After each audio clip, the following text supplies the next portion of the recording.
사랑하는 은혜와 진리 장로교회 교우 여러분, 어젯밤도 평안하셨습니까? 오늘도 우리와 함께 하시는 성령을 통해 예수 그리스도의 능력이 나타나는 저와 여러분의 삶이 되시기를 주님의 이름으로 축원합니다. 오늘 새벽에 만나 본문은 사도행전 4장 1절에서 22절입니다. 사도행전 4장 1절에서 22절을 제가 읽어드리겠습니다. 사도들이 백성에게 말할 때에 제사장들과 성전 맡은 자와 사두개인들이 이르러 예수 안에 죽은 자의 부활이 있다고 백성들을 가르치고 전함을 싫어하여 그들을 잡음에 날이 이미 저물었으므로 이튿날까지 가두었으나 말씀을 들은 사람 중에 믿는 자가 많으니 남자의 수가 약 5천이나 되었더라. 이튿날 관리들과 장로들과 서기관들이 예루살렘에 모였는데 대제사장 안나스와 가야바와 요한과 알렉산더와 및 대제사장의 문중이 다 참여하여 사도들을 가운데 세우고 묻되 너희가 무슨 권세와 누구의 이름으로 이 일을 행하였느냐? 이에 베드로가 성령이 충만하여 이르되 백성의 관리들과 장로들아 만일 병자에게 행한 착한 일에 대하여 이 사람이 어떻게 구원을 받았느냐고 오늘 우리에게 질문한다면 너희와 모든 이스라엘 백성들은 알라.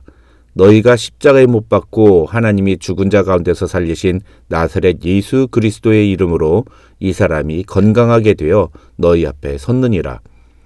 이 예수는 너희 건축자들의 버린 돌로서 집 모퉁이의 머릿돌이 되었느니라.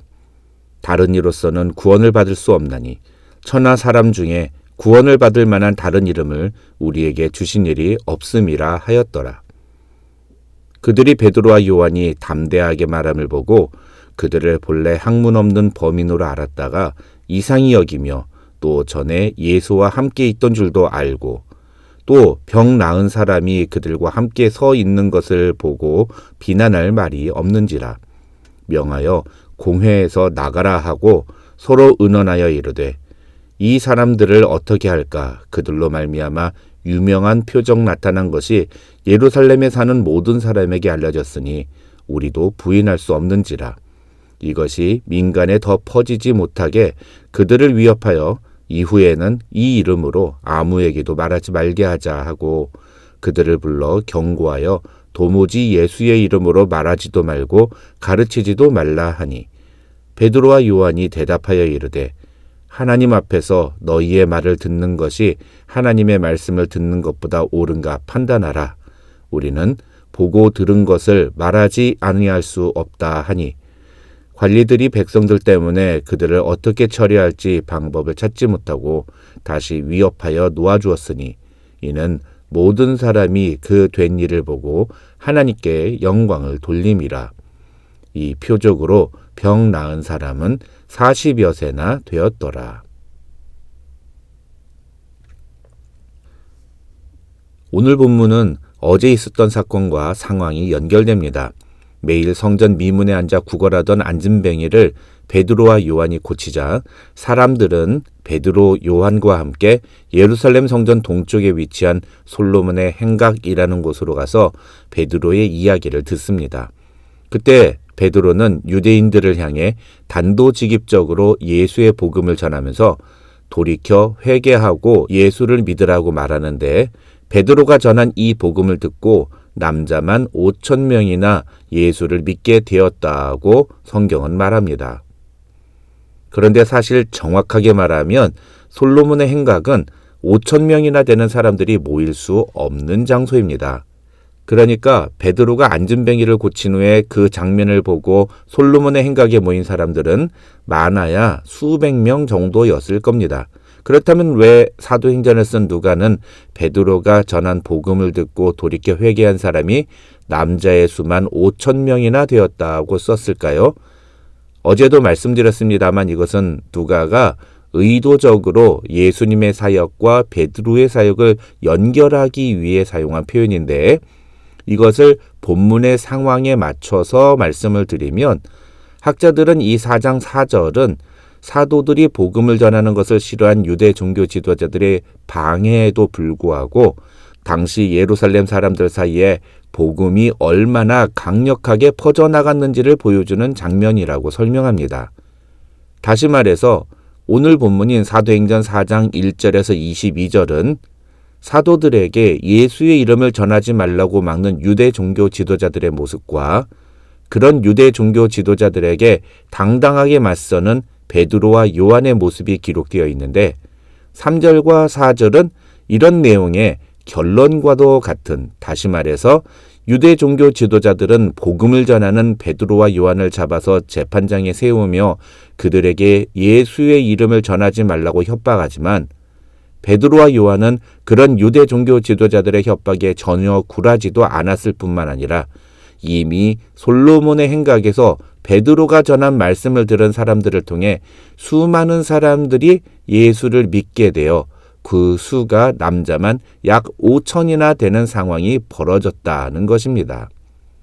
한 가지 의미 있는 것은 베드로가 이 상황을 경험하면서 느꼈을 감정을 생각해 보는 것입니다. 생각해 보십시오. 솔로몬의 행각에서 말씀을 전하고 있을 때 제사장들과 성전 맡은 자와 사두개인들이 와서 자신을 체포합니다. 어제 말씀드린 것처럼 솔로몬의 행각은 예수님이 전에 사람들에게 복음을 전하시던 장소였습니다. 그곳에서 자신도 예수님을 전하고 있었는데 유대 종교 지도자들이 와서 자신을 체포합니다. 그러면 베드로가 무엇을 생각했겠습니까? 바로 겟세마네 동산에서 체포되신 예수님의 모습이 떠올랐을 겁니다. 겟세마네 동산에서 예수님이 체포되셨을 때도 그랬지만 이번에 자신이 체포될 때도 날이 이미 저문 뒤였습니다. 그 결과 베드로는 이튿날까지 감옥에 갇히게 됩니다. 날이 밝자 유대 종교 지도자들이 다 모인 자리에 베드로와 요한은 서게 됩니다. 7절에 나오는 사도들을 가운데 세우고라는 표현은 70여 명의 공회원이 반원으로 앉아있는 자리 정중앙에 죄수의 신분으로 재판을 받고 있는 베드로와 요한의 모습을 보여주는 것이라고 학자들은 설명합니다. 중요한 건 그 자리에 앉은 사람들 중에 대제사장 안나스와 가야바가 있었다는 것입니다. 이 두 사람은 예수님이 체포되신 후 대제사장의 집에서 받으신 그 불법적인 재판, 베드로가 예수님을 3번이나 모른다고 했던 그 재판의 핵심 인물입니다. 심지어 그 재판의 장소가 열린 것이 바로 가야바의 집이었습니다. 그러니 그 상황에서 베드로는 어떤 마음이 들었겠습니까? 그런데 그때 누군가가 이렇게 묻습니다. 너희가 무슨 권세와 누구의 이름으로 이 일을 행하느냐? 그 질문에 베드로는 8절로 12절에 이르는 내용을 대답합니다. 이 베드로의 대답을 들은 유대 종교 지도자들은 이 두 사람이 본래 학문 없는 범인으로 알았다가 너무 말을 잘해서 이상히 여겼다고 13절에서 말합니다. 여기서 학문 없는 범인으로 알았다라는 것은 정규 랍비 과정을 공부한 사람이 아닌 줄을 알았다는 뜻입니다. 그런데 누가는 베드로가 이렇게 거침없이 대답을 하게 된 것을 8절에서 성령이 충만하여 라고 표현합니다. 다시 말해서 성령께서 베드로에게 유대 종교 지도자들의 질문에 대답할 말을 가르쳐 주셨다는 것입니다.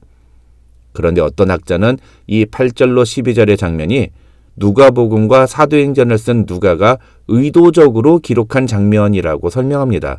마치 남자의 수만 5천 명이 넘었더라는 표현이 예수님과 베드로의 사역을 연결했던 것처럼 이 8절로 12절의 베드로의 모습도 누가복음 9장 12절로 15절에서 예수님이 말씀하신 약속과 연결된다는 것입니다. 다시 말해서 오늘 본문 8절로 12절은 누가복음 9장 12절로 15절의 말씀이 성취되는 장면이라는 것입니다.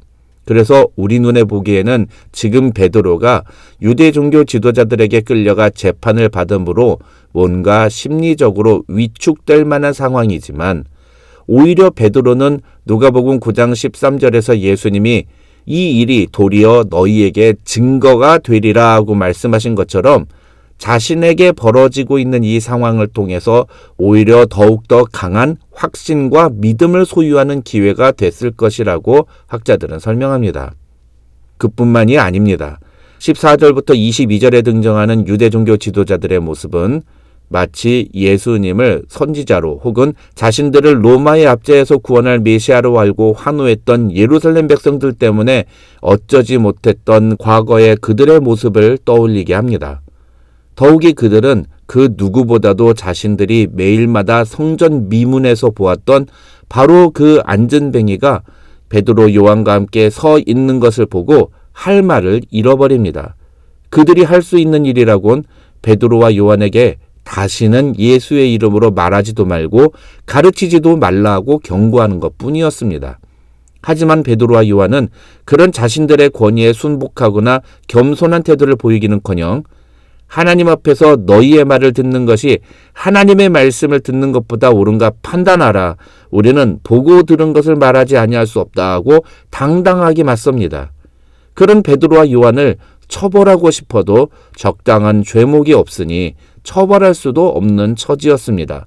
심지어 이미 예루살렘에 수많은 사람들이 베드로와 요한 때문에 일어난 이 신기하고 놀라운 사건으로 인해 하나님께 영광을 돌리고 있었습니다. 그래서 그들은 베드로와 요한을 다시 풀어줄 수밖에 없었습니다.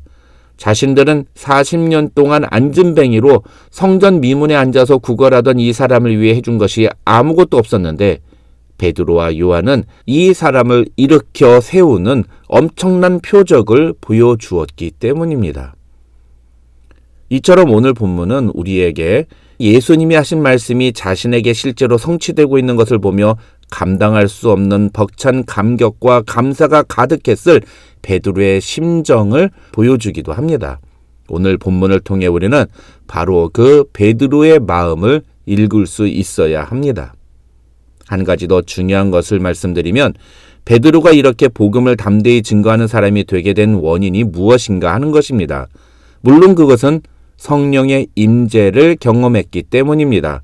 그러나 학자들은 그것만큼이나 중요한 또 다른 이유가 있다고 설명합니다. 그것이 바로 부활하신 예수를 직접 목격했다는 것입니다. 오늘 본문 2절과 10절을 보면 베드로는 예수께서 죽은 자 가운데서 부활하셨다는 사실을 계속 이야기합니다. 어제 본문이었던 3장 15절에서도 베드로는 하나님이 죽은 자 가운데서 그를 살리셨으니 우리가 이 일의 증인이라고 말합니다. 다시 말해서 부활에 대한 확신과 체험이 바로 베드로가 이렇게 복음을 담대히 증거하게 된 원인이라는 것입니다. 사랑하는 성도 여러분, 우리는 어떻습니까? 우리는 베드로처럼 예수의 부활을 분명히 믿습니까? 만약 그렇다면 우리도 우리의 삶에서 일어나는 어떠한 상황과 형편 속에서도 하나님의 말씀을 담대히 증거하는 하나님의 사람들이 될 것입니다. 우리의 삶 속에서 하나님의 말씀이 성취되는 것들을 보며 그것으로 인해 더욱더 굳건한 믿음을 갖게 될 것입니다. 오늘 본문에 나오는 베드로는 우리에게 바로 그 모습을 보여줍니다. 오늘 하루 복음을 담대히 증거한 베드로와 같이 저와 여러분도 성령 충만함으로 그리고 부활에 대한 확실한 믿음을 소유함으로 예수 그리스도를 담대히 증거하는 하루가 되시기를 주님의 이름으로 축원합니다.